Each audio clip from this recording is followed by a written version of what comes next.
만군의 여호와라는 제목으로 우리가 말씀을 한번 생각해 보겠습니다. 덴마크에 가면 코펜하겐이라는 곳에 국영 박물관이 있습니다. 그래서 덴마크의 수도가 어딘지 아십니까? 네, 코펜하겐입니다. 그래서 거기서 가면 박물관이 있는데요. 그 박물관 안에는 여러 가지 전시된 작품들이 있는데 그 중에 하나가 예수님의 초상화가 이렇게 전시되어 있다라고 얘기합니다. 그래서 사람들이 이 초상화를 보기 위해서 굉장히 많이 이렇게 찾아옵니다. 그래서 어느 날 화가 한 분과 그 친구들이 이렇게 이 작품을 보기 위해서 찾아옵니다. 그래서 이 화가는 꽤 이름 있는 실력자입니다. 자, 그런데 이분이 그 예수님의 초상화를 이렇게 유심히 살펴봅니다. 근데 아무리 살펴봐도 기법이라든지 색채라든지 그냥 특별한 게 없는 거예요. 화가 눈에 보면 그냥 뭐 저게 그렇게 유명한가라고 이렇게 얘기할 만한 그렇죠? 그런 걸 느끼는 거예요. 그래서 이분이 그냥 실망을 하는 거예요. 그래서 자기가 느낀 이 감정을 함께 갔던 동료에게 얘기를 합니다. 그러니 그 동료가 하는 얘기가 참 기가 막힙니다. 그건 자네가 그 초상화를 잘못 본 거다라고 얘기하는 거예요. 저 그냥 서서 이렇게 초상화를 딱 보는데 그것이 잘못됐다라고 얘기하는 겁니다. 그러면서 하는 얘기가 그 작품은 마주 서서 보는 것이 아니라, 그죠? 그것은 밑에서 무릎을 꿇고 보는 작품이다라고 얘기를 하는 거예요. 그래서 이분이 그렇게 생각하는 거예요. 전시회를 와서 전시품을 보는데, 그죠? 무릎을 꿇고 밑에서 위로 쳐다본다 이해가 안 되잖아요. 그래서 그 동료가 하는 얘기가 이렇습니다. 어떻게 우리가 구세주이신 예수님을, 그 예수님의 얼굴을 마주 서서 쳐다볼 수 있느냐라고 얘기하는 거예요. 그래서 이 화가가 그 앞에 무릎을 꿇습니다. 그리고는 그 초상화를 쳐다봅니다. 그런데 앞에 서서 보았을 때는 전혀 느끼지 못했던 그 감동, 또 그 감정, 그런 것들이 자신이 무릎을 꿇고 그 그림을 올려다보는 그때에 정말 예수님께서 자신에게 또 인류에게 보여주셨던 그 사랑, 그죠? 그 자비, 그 예수님의 모습이 정말 어떻습니까? 상상할 수 없을 만큼 그에게 감동으로 오는 것을 느낀 거예요. 그러면서 친구에게 그렇게 얘기하는 겁니다. 이 깊은 감동에 사로잡혀서 이제야 내가 이 초상화를 보면서 정말 예수님의 초상화가 어떤 건지, 예수님이 어떤 분이신지, 또 그 사랑과 그 은혜가 무엇인지를 내가 깨달았다. 그 그림이 나에게 이런 놀라운 감동을 주었다라고 그렇게 고백을 합니다. 자, 그래서 우리가 이 얘기를 들으면서 어떻습니까? 겸손이란 것이 필요하다는 얘기예요. 화가가 그 그림을 바라볼 때 처음에 어떻습니까? 자기가 알고 있는 지식과 또는 방법들, 화가니까 기법이라든지 색채 이런 것을 먼저 보지 않겠습니까? 그런데 오늘 우리가 봐야 될 것은 예수님의 그 모습들을 바라보면서 내가 이 그림이 이렇게 그려졌구나, 저렇게 보여주는구나 라는 것이 아니라 그 속에 보여지는 하나님의 사랑과 그 은혜를, 그것을 우리가 그림을 통하여 볼 수 있어야 한다라고 얘기하는 겁니다. 그래서 토마스 아퀴나스라는 유명한 신학자는 이렇게 얘기합니다. 겸손이 무엇인지 알고 싶다면 십자가를 바라보라 라고 얘기합니다. 그래서 내가 겸손하고 싶으면, 그죠? 우리 성도님들이 겸손하고 싶다면 십자가를 바라보시기 바랍니다. 그래서 요즘 겸손한 분들이 참 많습니다. 그래서 겸손한 분이 너무 많아서 목에다가 십자가를 걸고 다니시고, 그죠? 어떤 분은 반지로도 하시고, 그래서 이렇게 겸손하게 살아갑니다. 근데 정말 겸손해야 됩니다. 그것만 가지고 있다고 겸손한 것이 아니기 때문입니다. 그래서 우리 성도님들이 겸손히 특별히 대림절을 보내면서 하나님께서 우리에게 낮아지신 것 같이 이제 종의 형체를 가지사 우리에게 찾아오셨잖아요. 그래서 우리도 겸손히 주님을 바라볼 수 있는 그러한 이 성탄의 기간을 보낼 수 있는 그런 시간들이 되면 참 좋겠습니다. 자, 말씀을 보시기 바랍니다. 이스라엘의 하나님은 구원자이시다라고 얘기합니다. 하나님께서 그 땅에 평안을 주실 것이다 말씀합니다. 자, 칼이 갈대아인의 위에 떨어질 것이다. 그래서 바벨론에는 사는 사람이 없게 될 것이다 말씀합니다. 그래서 하나님께서는 바벨론에 대한 계획, 그것을 말씀하시면서 그 땅을 황폐하게 하실 것이다 라고 말씀해 주시고 있습니다. 자, 하나님께서 나의 구원자이십니다. 나의 구원자이신 만군의 여호와, 그 하나님 어떤 분이시냐? 첫 번째는 평안함을 주시는 하나님이십니다. 33절에서 34절입니다. 만군의 여호와께서 이와 같이 말씀하시니라. 이스라엘 자손과 유다 자손이 함께 학대를 받는도다. 그들을 사로잡은 자는 다 그들을 붙들고 놓아주지 아니하리라. 그들의 구원자는 강하니 그의 이름은 만군의 여호와라. 반드시 그들 때문에 싸우시리니 그 땅에 평안함을 주고 바벨론 주민은 불안하게 하리라 말씀합니다. 자, 하나님께서는 지금 애굽 땅에 있는 이스라엘 그 사람들에게 얘기하는 거예요. 그러면서 예레미야를 통하여서 하나님께서 지금 예레미야 후반절에 보면 어떻습니까? 계속해서 그 나라들, 그죠? 에돔이나 암몬이나 블레셋이나 나아가서 이렇게 어떻습니까? 바벨론. 이런 나라들에 대한 심판에 대해서 하나님께서 계속해서 예레미야를 통해서 선포하게 하십니다. 그래서 이스라엘이 겪고 있는 삶의 현재를 말씀하시고 있는 겁니다. 그들은 하나님의 어떻게 보면 심판으로 인해서 나라가 망했습니다.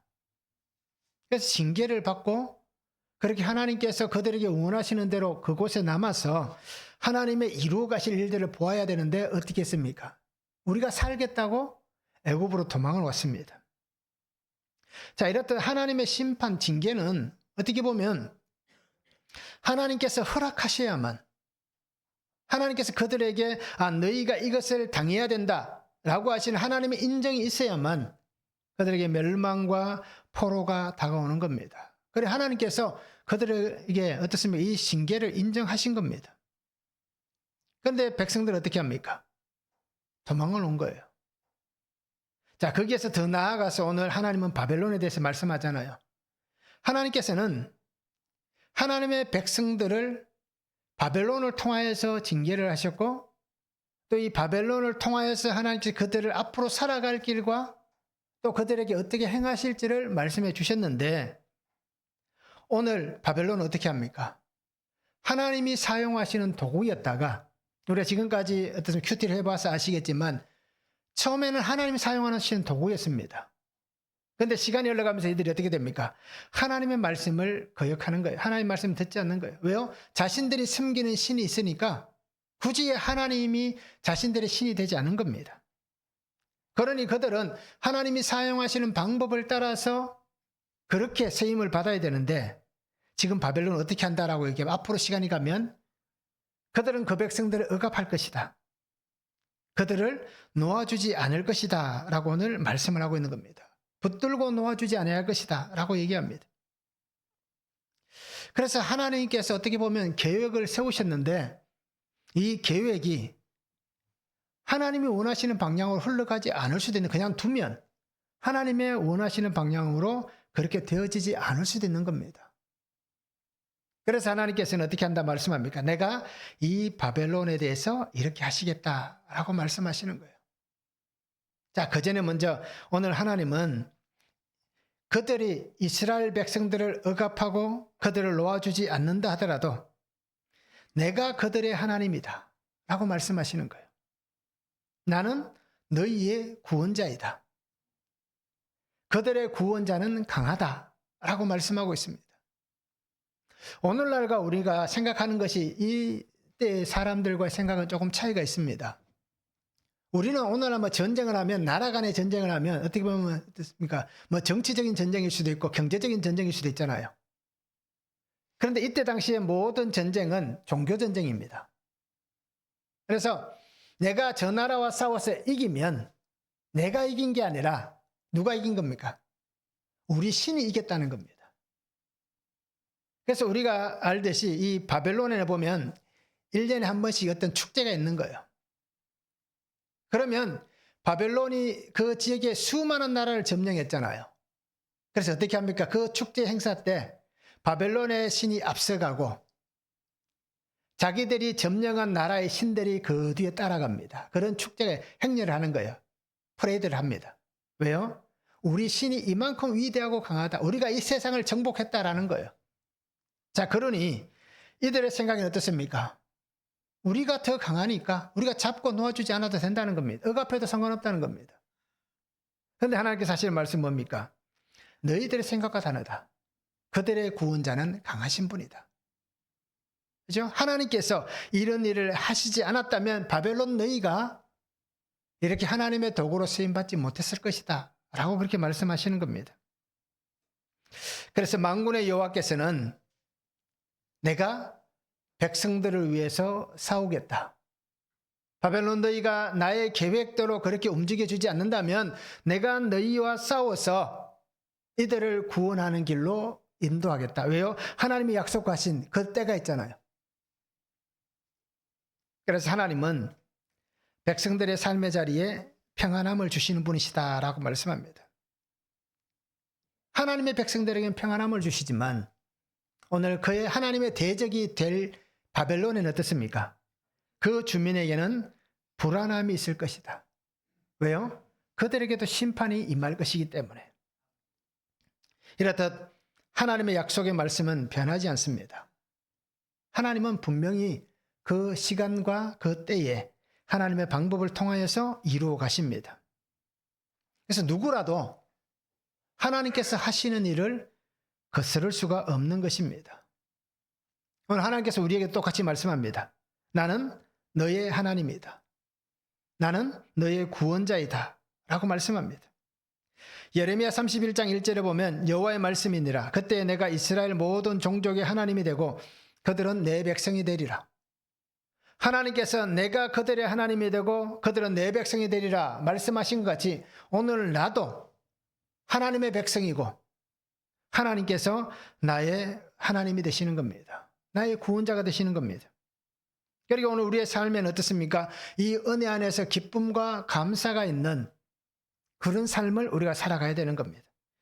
31장 4절에 똑같이 얘기합니다. 처녀 이스라엘아, 내가 다시 너를 세우리니 내가 세움을 입을 것이요 내가 다시 소구를 들고 즐거워하는 자들과 함께 춤추며 나오리라. 하나님께서 나의 구원자가 되시기 때문에 하나님이 나를 세워가시는 거예요. 오늘 나의 삶의 자리에 바벨론과 같은 그러한 어떻습니까? 힘든 일이 있습니까? 이런 고난이 있습니까? 아니면 이 아픔 속에서 허덕이며 살아가고 있습니까? 하나님께서는 분명히 말씀합니다. 내가 너를 다시 세울 것이다. 내가 세움을 입을 것이다. 그래서 너는 소고를 들고, 이제 소고를 알잖아요. 작은 북입니다. 이것을 들고 나오면서 춤추며 즐거워할 것이다. 이것이 오늘 우리에게 주시는 하나님의 은혜입니다. 이런 평안, 이런 감사, 이런 기쁨이 있게 하시겠다라고 말씀합니다. 그런데 우리의 삶은 어떻습니까? 늘 바벨론에 묶여 있습니다. 그래서 사건에 갇혀 있고요. 때로는 환경에 눌려 있습니다. 때로는 정말 삶이 공고해서 내가 이렇게 살아도 되나? 이렇게 살아도 내가 예수 믿는 사람이라고 말할 수 있을까라고 할 만한 그러한 정말 힘든 공고함이 우리에게도 있을 것입니다. 그런데 그 환경 속에서 우리가 바라봐야 할 곳은 어디입니까? 내가 붙들고 의지하고 일어서야 할 것은 무엇입니까? 그래서 오늘 하나님께서 우리에게 분명히 말씀하시잖아요. 내가 너를 다시 세울 것이다.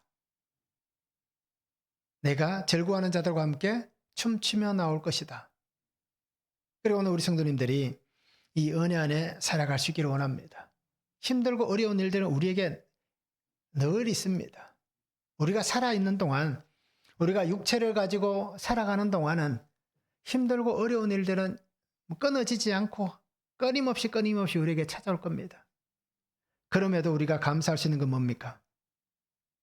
하나님이 나와 함께 하시는 나의 하나님이시고 하나님께서 나에게 평안함을 주시는, 우리가 예수님이 하신 말씀 너무 좋아하잖아요. 요한복음의 말씀. 세상에 줄 수 없는 평안을 내가 내게 주겠다. 그 평안을 내가 한 번도 경험해 보지 못했을 수도 있지만, 아니면 내가 누리고 있는 이 평안이 정말 예수님이 주신 평안인가 라고 때로는 의심이 들 수도 있겠지만, 그런데 주님은 뭐라고 얘기합니까? 평안함을 주신다라고 말씀합니다. 그러니까 오늘 우리가 낙심하지 말아야 될 분명한 이유가 오늘 우리에게 하나님은 말씀합니다. 바벨론이 아무리 강성하고 너희를 붙들고 놓아주지 않는다 하더라도 우리가 낙심하지 말아야 될 이유는 하나님이 나의 하나님이시고 하나님이 나의 구원자이시기 때문입니다. 그리고 오늘 우리 성도님들이 하나님의 평안, 세상에 줄 수 없는 이 평안을 주시는 나의 아버지, 나의 하나님을 신실하게 믿고 또 그 믿음 안에 우리가 아름답게 살아갈 수 있는 삶이 되면 참 좋겠습니다. 한번 적용해 보시기 바랍니다. 고난 중에서 내가 의지하고 바라봐야 할 분은 누구입니까? 고난뿐 아니라 사건이나 어떤 문제들, 어떤 상황들, 모든 것들 속에서 내가 의지하고 바라봐야 될 분은 누구인지 우리가 한번 적용해 보시기 바랍니다. 이런 때는 돈이야. 그죠? 이런 때는 건강이야. 이럴 때는 우리 교회 김집사님이 그런 일에 참 밝으시던데 그 김집사님이야. 이렇게 얘기할 건지 아니면 정말 주님이신지 우리가 한번 적용해 보시길 바랍니다. 삶의 모든 환경에 하나님의 평안, 하나님의 위로, 하나님의 도우시는 손의 은혜를 경험하고 있습니까? 어떻습니까? 경험하고 있는지 우리 성도님들이 한번 적용해 보시면 좋겠습니다. 두 번째는 심판의 칼이 임하게 하시는 하나님이십니다. 35절에서 40절입니다. 여호와의 말씀이니라. 칼이 갈대아인의 위에와 바벨론 주민의 위에와 그 고관들과 지혜로운 자의 위에 떨어지리라. 칼이 자랑하는 자의 위에 떨어지리니 그들이 어리석게 될 것이며 칼이 용사의 위에 떨어지리니 그들이 놀랄 것이며 칼이 그들의 말들과 병거들과 그들 중에 있는 여러 민족의 위에 떨어지리니 그들이 여인들같이 될 것이며 칼이 보물 위에 떨어지리니 그것이 약탈되리라. 가뭄이 물 위에 내리어 그것을 말리리니 이는 그 땅이 조각한 신상의 땅이요 그들은 무서운 것을 보고 실성하였음이니라. 그러므로 사막의 들짐승이 승냥이와 함께 거기에 살겠고 타조도 그 가운데 살 것이요 영원히 주민이 없으며 대대에 살 자가 없으리라. 여호와의 말씀이니라. 하나님께서 소돔과 고모라와 그 이웃 성읍들을 뒤엎었듯이 거기에 사는 사람이 없게 하며 그 가운데에 머물러 사는 사람이 아무도 없게 하시리라 말씀합니다. 자, 하나님께서는 분명히 말씀합니다. 심판의 칼이 바벨론에 임할 것이다 말씀합니다. 그래서 그 칼이 고관들 위에 지혜로운 자들 위에 떨어진다. 자랑하는 자의 위에 떨어지고 용사의 위에 떨어지고 말과 병거들 위에 떨어지고 여러 민족의 위에 떨어지고 보물 위에 떨어진다. 가뭄이 물 위에 내리어 그것을 말린다. 그래서 사막의 들짐승이 승냥이와 함께 타조도 그 가운데 살고 주민이 없으며 대대에 살 자가 없을 것이다. 그래서 소돔과 고모라와 같은 환경, 사람이 살지 못하는 그런 환경을 만드시겠다라고 말씀하시고 있습니다. 자, 칼은 하나님의 심판입니다. 바벨론은 하나님께서 사용하셨던 칼이었습니다. 그래서 그 칼을 가지고 하나님은 가장 먼저는 누구를 심판하셨습니까? 하나님의 백성인 이스라엘을 심판하신 겁니다. 그리고 그 주변의 나라들을 하나님께서 똑같이 심판하셨습니다. 이렇듯 바벨론은 하나님의 칼로 세임받았습니다. 그런데 이제는 어떻게 된다라고 얘기합니까? 너희에게 하나님의 칼이 임할 것이다. 내가 하나님의 칼로 세임을 받았는데 하나님이 칼을 보내서 너를 멸망시키겠다 라고 말씀하시고 있는 겁니다. 그 이유는 분명하잖아요. 하나님을 떠났기 때문에, 하나님을 알지 못하기 때문에, 하나님을 잊은 자들이기 때문에, 그리고 우리에게는 다른 것이 있다라고 얘기하기 때문입니다. 자신들이 자랑하고 의지하는 것이 있다라고 얘기하니 하나님은 그들을 멸망에 이르게 하시는 것입니다. 그래서 아무리 강성하고 힘이 있고 용사라고 하더라도 자신의 머리에, 자신의 삶에, 자신의 환경에 심판의 칼이 임하면 그 칼 앞에서 생명을 지킬 수 있는 사람이 있겠습니까? 자신의 생명과 환경을 잃어버릴 수밖에 없다라는 것입니다. 내가 지킬 수 있는 것은 아무것도 없습니다. 멸망의 칼이 다가오면 지킬 수 있는 것이 없습니다. 그래서 결국 모든 것이 다 사라지게 되는 겁니다. 요즘 뭐 영화를 보면 그런 영화들이 많이 나와요. 뭐 대홍수, 어떤 물로 인해서 심판되는, 옛날에 하나님이 세상을 물로 심판하셨듯이 앞으로 어떤 홍수로 인해서 심판이 있을 것이다, 세상이. 또는 뭐가 있습니까? 운석이, 소행성이 지구로 날아와서 지구와 부딪혀서 지구가 파멸할 것이다 라고 하는 영화들이 참 많습니다. 재난에 대한 영화들이 참 많습니다. 자, 그런 것들이 왜 있습니까? 사람들이, 그죠? 자신들의 삶에 대해서 어떻게 보면 뭐 그들이 그렇게 인정하지는 않겠지만 하나님에 대한 믿음과 삶이 없기 때문에 자신들의 삶을 어떻게 보면 돌아보면 우리가 살아온 삶의 길은 이런 결론을 맞이할 수 있을 것이다 라는 것을 가지고 그런 영화들을 만들어내는 거예요. 자, 그런데 오늘 분명히 하나님 말씀하잖아요. 너희에게 칼이 임할 것이다 라고 말씀하고 있습니다. 아무도 지켜낼 수가 없습니다. 내가 아무리 사랑하고 소중하게 여기는 것이라도 이것만 있으면 내가 절대 뭐 살아가는데 아무런 어려움이 없다라고 얘기하는 그것 때문에 내가 망할 수도 있다라는 겁니다. 그리고 우리는 분명히 하나님의 말씀을 통해 살아갈 수 있는 그런 성도가 되면 좋겠습니다. 자, 칼이라고 말씀합니다. 근데 오늘 성경에 보면 가뭄이 물 위에 내리어 그것을 말리리니 라고 하는 표현이 있습니다. 그런데 우리가 알듯이 이 가뭄이라는 단어와 이제 칼이라는 단어가 같은 단어입니다. 그래서 가뭄은 호레브라는 단어를 쓰고요. 칼은 헤레브라는 단어를 씁니다. 자음의 차이가 있습니다. 이것은 어떻게 자음을 가지고 읽느냐에 따라서, 그죠? 이렇게 표현되는 게 조금 차이가 있을 뿐이에요. 그런데 결국 단어의 뜻은 같은 거예요. 칼과 가뭄은 히브리어로 같은 단어로 이렇게 쓰고 있는 거예요. 가뭄도 되고 칼도 된다는 겁니다. 그래서 가뭄이 물 위에 내리어 그것을 말리리니, 다르게 얘기하면 칼이 물 위에 내리어서 그것을 말린다. 그죠? 그렇게 표현할 수도 있는 거예요. 자, 실제로 역사적으로 나타난 얘기입니다. 바벨론 다음에 나타난 나라는 어디입니까? 우리가 성경을 보면 메데바사라고 얘기하잖아요. 페르시아가 등장하잖아요. 그런데 실제 고레스란 왕이 이 바벨론을 점령할 때에 사용했던 방법이 여기에 있습니다. 바벨론은 유브라데라는 큰 강에 있습니다. 그래서 그 강줄기의 여러 줄기를 통해서 이 성이 있습니다. 그래서 물이 있어서 아수르도 마찬가지였어요. 니느웨 성도 마찬가지였던 거예요. 그래서 물이 있어서 쉽게 그 성을 공략할 수 없는 천년의 요새의 자리에 있는 겁니다. 그런데 그 물을 고레스가 어떻게 하느냐? 그 바벨론과 연결되어 있는 강의 물줄기를 이제 다 막아버리는 거예요. 그래서 물을 막아서, 그죠? 강을 말려버리는 겁니다. 이런 방법을 쓴 거예요, 고레스가. 자, 물이 끓어지니까 어떻게 됩니까? 오늘 성경에 표현하고 있듯이 가뭄이 일어났다는 겁니다. 하나님께서 주신 지혜와 하나님 주신 방법을 가지고 이 고레스가, 그죠? 이 바벨론을 공격하기에 가장 좋은 것은 강을 통해서, 물을 통해서 들어가면 분명히 질 수밖에 없는 거예요. 그러니 물을 막고 땅을 말려서 군사들이 들어가는데 아무런 어려움이 없도록 그렇게 만들어버린 거예요.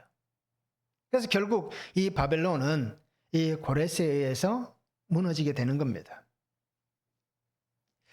그들의 황폐함, 결국 이 성이 망하고 나라가 망하면서 결국 자신들이 만들어낸 우상과 함께 멸망을 당하는 나라가 되는 것입니다. 그래서 그들이 자신을 구원할 능력이 없는 그 우상을 붙잡고 있어도 자신의 생명의 구원을 받을 수가 없었던 겁니다.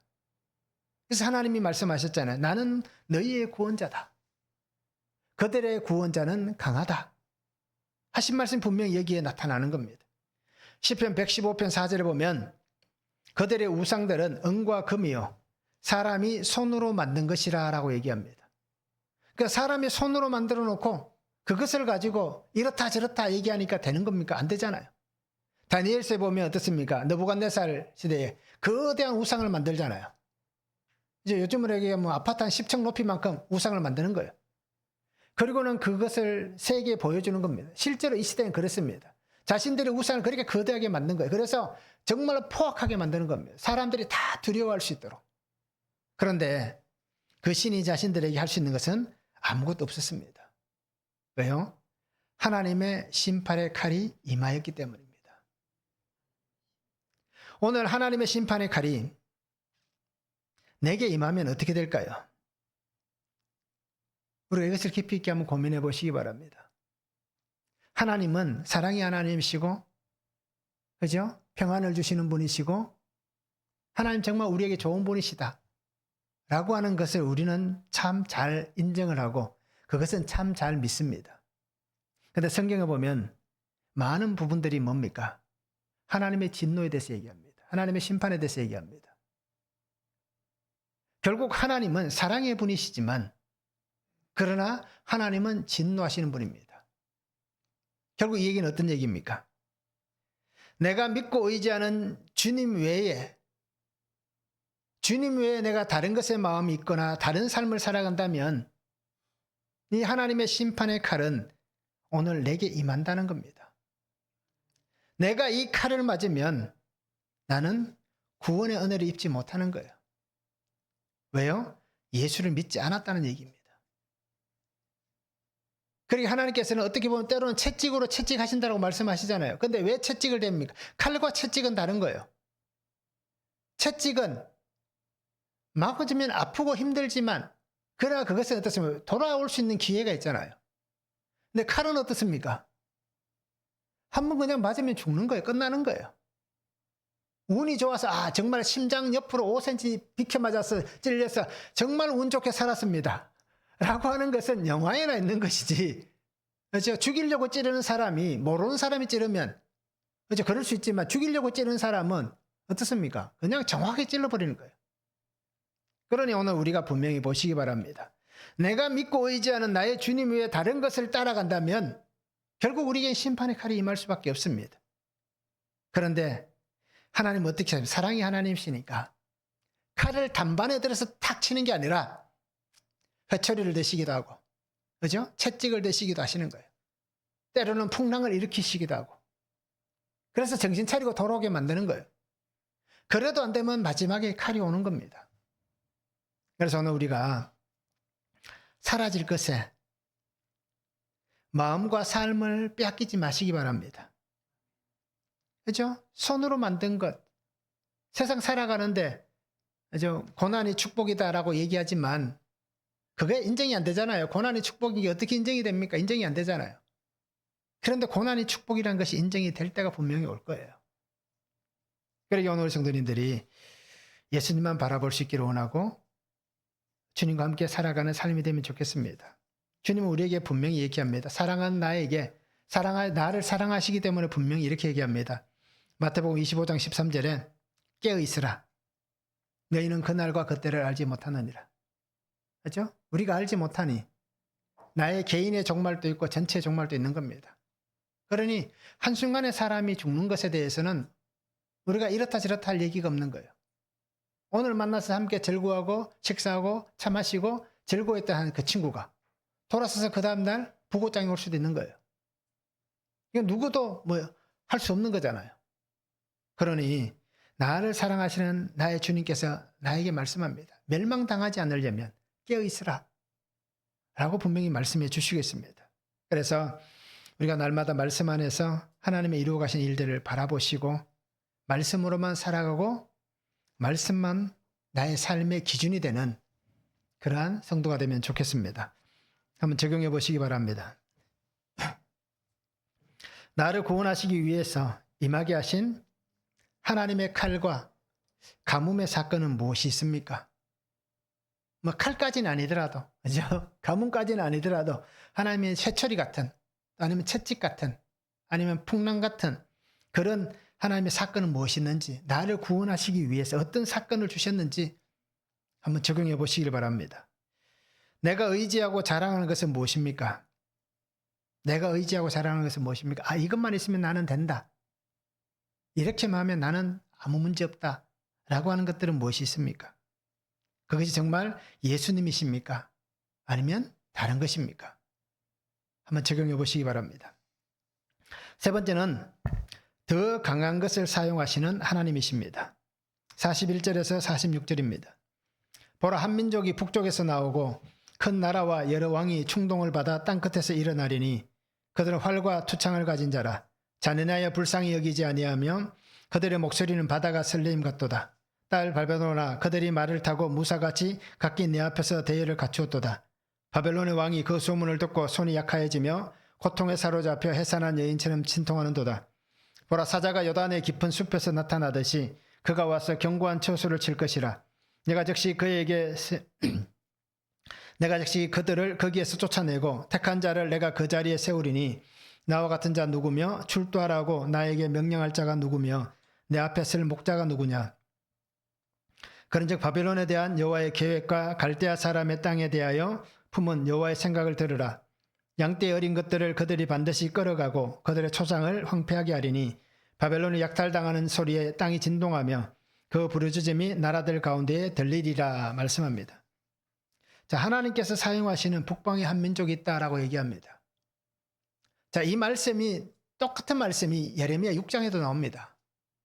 그건 어떤 말씀이냐? 유다를 공격하기 위한, 또 그 지역의 나라들을 공격하기 위해서 하나님이 바벨론을 세우실 때 이 말씀을 하신 거예요. 근데 오늘 어떻습니까? 똑같이 50장에 바벨론을 향하여서도 하나님 말씀하고 있는 겁니다. 활과 투창을 가진 잔인하여 불쌍히 여기지 않은 자들이 올 것이다. 사자가 요단의 깊은 숲에서 나타나듯이 그가 와서 견고한 처소를 칠 것이다. 그래서 바벨론을 쫓아내시고 택한 자를 내가 세우고 그 자리에 다스리게 하겠다라고 말씀합니다. 그래서 하나님께서 이 바벨론을 향한 분명한 말씀을 주시는 거예요. 그러면서 택한 자라고 얘기합니다. 내가 택한 자를 세우겠다. 바벨론도 하나님의 택한 나라였잖아요. 그런데 하나님이 이제는 그 시대를 끝내시고 또 다른 택한 자를 말씀하시는데 여기에서 택한 자는 고레스를 얘기합니다. 이사야 44장 28절에도 얘기합니다. 고레스에 대하여는 이르기를 내 목자라, 그가 나의 모든 기쁨을 성취하리라. 그죠? 내 목자다라고 그렇게 표현합니다. 자, 바벨론에 약탈당하는 이 소리 때문에 세상에 들려지고 세상의 모든 사람들이 이 소리를 듣게 될 것이다. 그래서 정말 그들이 두려움에 뜰 것이다 말씀합니다. 그러면서 이 세상의 주인이 누구냐, 이 역사의 주인이 누군지에 대해서 그들이 알게 될 것이다. 그것을 하나님께서 보여주실 것이다. 그래서 하나님의 계획과 섭리 안에 세상의 모든 것이 다 이루어져 갈 것이고 하나님의 사용하시는 뜻을 따라서 세상의 모든 환경이 변화되어져 갈 것이다. 그리고 하나님의 말씀에 의해서 세상의 흥왕성쇠가 이루어질 것이다 라고 말씀하고 있습니다. 그래서 하나님께서는 하나님의 택한 자를 세우시는데 그에게 지혜를 주시는 거예요. 그에게 방향을 가르쳐 주시는 겁니다. 그리고 그에게 결과를 이루게 해 주시는 겁니다. 그래서 어떻게 보면 그 바벨론을 공격하는 그러한 어떤 방법도, 그죠? 하나님께서 지혜를 주시는 겁니다. 그리고 하나님께서 지혜를 주셨기 때문에 그러한 일들을 이루어갈 수 있는 거예요. 그래서 오늘 우리가 알듯이 이 세상에는 영원한 것은 존재하지 않습니다. 그런데 또 이 세상에는 영원한 것이 존재를 합니다. 이 땅에 어떤 것도 영원하지 않습니다. 그런데 어떻습니까? 이 땅에 영원한 것이 있습니다.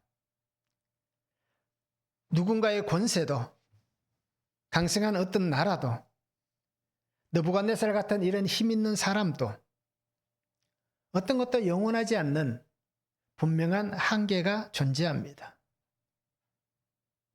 그러기에 영원한 것은 존재하지 않지만 영원한 것이 또 존재한다라고 성경은 말씀합니다. 그 영원한 것이 존재는 어떤 것입니까? 하나님의 말씀이고 하나님의 나라이고 하나님은 영원하시다라고 말씀합니다. 이사야 40장 28절에 보면 너는 알지 못하였느냐, 듣지 못하였느냐, 영원하신 하나님 여호와 땅끝까지 창조하신 이는 피곤하지 않으시며 곤비하지 않으시며 명철이 한이 없으시며 말씀합니다. 하나님은 영원하시다 라고 그렇게 말씀하고 있습니다. 오늘 우리가 삶을 살아갑니다. 이 삶을 살아가는 나에게 하나님은 너가 생각할 때는 세상에 강한 것이 무엇이냐라고 물으십니다. 오늘 우리 성도님들에게 하나님 물으시는 거예요. 내가 생각할 때 이 땅 살아가면서 제일 강한 게 뭐냐? 라고 물어보십니다. 그럼 뭐라고 얘기하시겠습니까? 그런데 우리가 알듯이 세상에 강한 것은 있지만 그는 하나님이 물으시는 이 물음에 답할 만한 세상에 강한 것은 없습니다. 아무리 강하다 하더라도 그것이 하나님 앞에서까지 강할까요? 사자가 강하잖아요. 그런데 그 강력한 사자가 하나님 앞에서까지 강력할 수 있을까요? 미국이라는 나라가 힘이 있잖아요. 지금 어떻게 보면 오늘날 미국이 이 지구 안에 보안관이라고 얘기할 만큼 힘이 있는 나라입니다. 그런데 과연 그 힘 있는 나라조차도 하나님 앞에서 힘이 있을까요? 그렇잖아요. 러시아가 자기 힘을 가지고 그저 우크라이나를 점령하고 또 그 옆에 나라들을 힘들게 하고, 그런데 과연 그 러시아가 하나님 앞에서 그렇게 힘이 있을까요? 우리가 생각할 때 강한 것은 분명히 있습니다. 그런데 아무리 강한 것이라 할지라도 그것은 하나님 앞에서는 아무것도 아니라는 겁니다. 오늘 우리가 살아가는 삶에도 마찬가지입니다. 나를 힘들게 하고 어렵게 하는 강한 것이 있습니다. 그런데 그것이 내가 생각할 때 내가 그것을 정면으로 받고 내가 그것을 해결하려고 하니까 강한 것이지, 그것을 내가 해결하지 않고 하나님께로 그것을 토스해서 넘겨버리면, 그죠? 하나님께 드리면 그것이 과연 나에게도 강한 것이 될까요? 내가 그것을 해결하지 않고 하나님이 해결해 주시기 때문에 강한 것이 되지 않는다는 겁니다. 그래서 내가 믿고 붙잡고 의지하고 나를 도울 것 같은 모든 것들이 어떻습니까?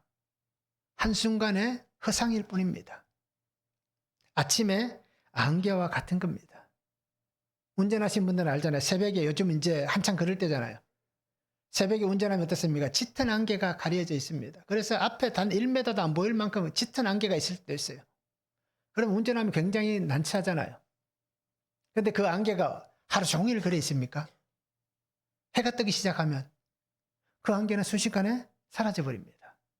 마찬가지인 겁니다.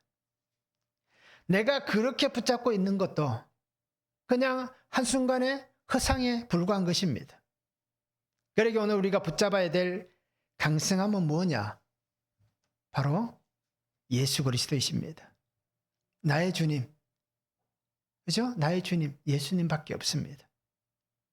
그래서 내가 붙잡아야 될 것은 하나님이고, 그 하나님이 나의 통치자가 되시고 나의 구원자이시기 때문에 내가 붙잡아야 할 강력한 분은 세상이 아니라 바로 하나님이십니다. 그러게 우리가 믿음으로 살아가야 할 이유가 바로 여기 있는 겁니다. 세상은 그냥 잠시 있다가 사라질 존재인 거예요. 우리도 마찬가지입니다. 100년을 살다가 그냥 오래 살아서 100년인 거예요. 100년을 살다가 그냥 이 땅에서는 사라질 존재인 거예요.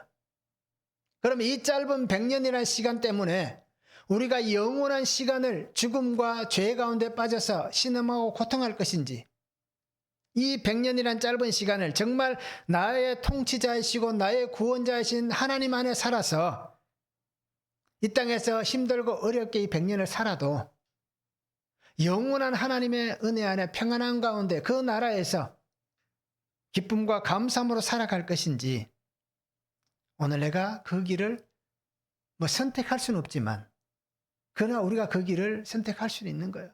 믿음 안에서. 그러기에 오늘 우리 성도님들이 정말 말씀 안에 살아갈 수 있고 믿음 안에 살아갈 수 있기를 원합니다. 그래서 오늘 내가 은혜로 고침을 받고 은혜 안에 지금 살아가는 삶이 되었다면, 예수님 말씀하셨잖아요. 병 고쳐준 다음에 귀신 들린 사람 귀신 쫓아준 다음에 뭐라고 얘기합니까? 더 악한 것이 생기지 않도록, 그죠? 더 악한 것이 생기지 않도록 믿음으로 살아라고 얘기합니다. 그러니까 오늘 우리도 마찬가지입니다. 이제는 더 악한 것이 나를 힘들게 하는 일들이 일어나지 않도록 말씀으로 살고 믿음으로 살고 주님의 구속사로 우리가 살아갈 수 있는 그런 삶이 되면 좋겠습니다. 한번 적용해 보시기 바랍니다.